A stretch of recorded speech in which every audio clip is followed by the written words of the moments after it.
Une fois que vous avez vérifié que votre attention fonctionne bien, vous avez chaque jour vos voiles qui apparaissent. Pour l'instant, je ne tiens pas compte des planchers. On va étiqueter chaque train de banche. Quand j'étiquette, je vais choisir l'étiquette d'équipement spécialisé et il y a une étiquette qui existe qui s'appelle train. Je l'applique, je fais OK et soit je la mets à l'horizontale, soit je la mets à verticale. Comme là, tout est à peu près vertical, ce sera plus simple. Là, j'ai un grand train de banche, une grande ligne verticale. Je vais plutôt mettre mes étiquettes verticalement. Je fais OK. On voit que ça me met des étiquettes sur chaque train. Il faut un petit peu les rebouger. C'est ça qu'il faut vraiment faire ça à la fin, sinon ça peut être compliqué. Et on voit que voilà. Donc, si je veux les attraper, par exemple celle-ci,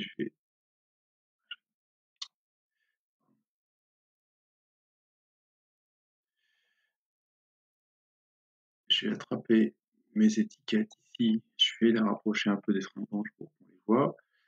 Et, et ici, le train G, je vais le mettre comme ceci. Là, pareil, je dois décaler un peu pour qu'on comprenne.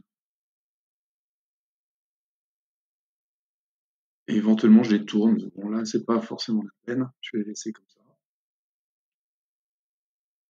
Ce qui compte, c'est juste qu'on puisse faire le lien avec la nomenclature. Si vous trouvez que c'est trop gros, à ce moment-là, ce que vous pouvez faire, c'est au lieu qu'il y ait écrit train F, vous écrivez ici simplement F. Là, vous écrivez simplement G, etc.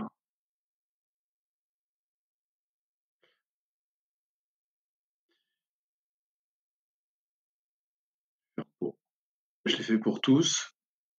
Ça va simplifier l'apparence de mes étiquettes.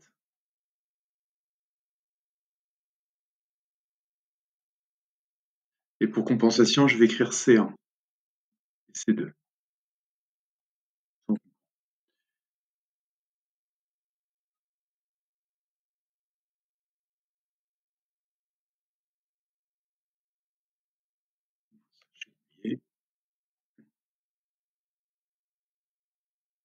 Voilà. Ce sera plus facile à comprendre, ce sera plus lisible. Du coup, celle-ci, je peux la rebasculer ici. Et je fais ça pour chacune des vues. Donc là, peut-être plutôt en horizontal. J'étiquette tous les étiquettes spécialisées. Là, je vais le laisser en horizontal, par exemple. Je redécale les étiquettes qui sont un petit peu hautes.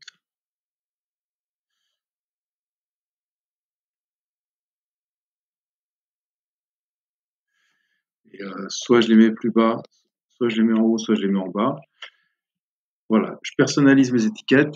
Ça, vous allez le faire. Ça prend un petit peu de temps, mais bon, c'est pas compliqué. Et ensuite, vous allez aller dans votre présentation. Les présentations, vous avez cahier de rotation journalière, par exemple, ici. On voit que pour chaque vue, on a une nomenclature et un plan. Si je regarde J2, c'est pas fait. On voit qu'ici, on a une grille qui s'appelle cycle. Donc là, en J2, bien, je vais faire vue et je vais lui demander de rajouter les quadrillages de guidage qui s'appelle cycle. Je choisis celui-ci. C'est un quadrillage qui va se mettre exactement comme la vue, comme sur celui-ci. Je vois que là, j'ai collé mon angle,